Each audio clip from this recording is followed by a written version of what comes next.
part of my responsibilities is to forecast the Canadian stock market as defined by the TSX index.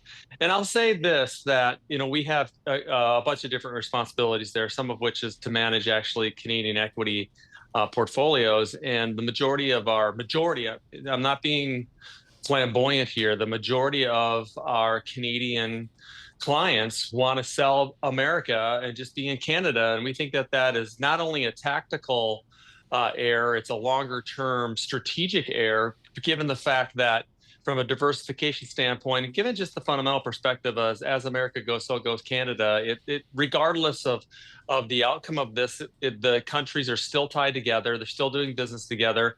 And I think any time in life, let alone investing, Tom, when you make decisions based on fear and emotion, they're wrong. And I think that's what we're kind of heading into. And that's why the market's here today and the next day or so until we get some clarity. And Paul was talking about uncertainty. Oh my gosh, we're in one of these times again. So we're not changing anything.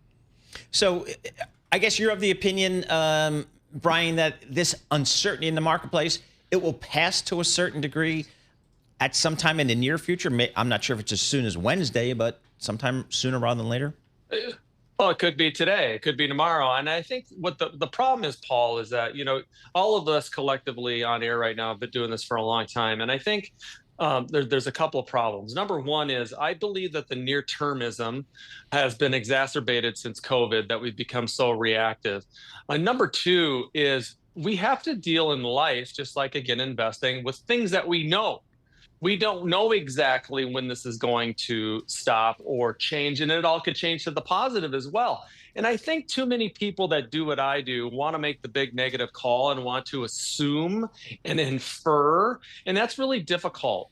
And so I think what we know is the markets have corrected more than 10%, so we are in correction zone. That's what we know. We also know that this is the fastest correction that we've seen in multiple decades, if not ever, especially since 1990. But at the end of the day, I do believe that America has the best companies in the world. Canada is actually quite close in number two. And this is the time where you want to start a shopping list, because we're seeing some quite exacerbated moves to the downside. And this is where you want to be a long-term investor. For investors, Brian Belski, for whatever reason, scared stiff, they don't have the Belski confidence. How do they slide into this market? Well, we have a lot of faith in terms of what we do things, and faith in our business is fundamentals. And in the fundamental construct of the United States stock market, it has not changed the last eight weeks. And now people are going to say, well, what about the tariffs? And what about stagflation? Come on, man. We haven't had stagflation since the 1970s. They're looking at their academic books to define stagflation, and they don't understand what happened in the 1970s. You and I lived through that. Paul, he's much younger than we are, Tom, so he didn't really live through the 70s.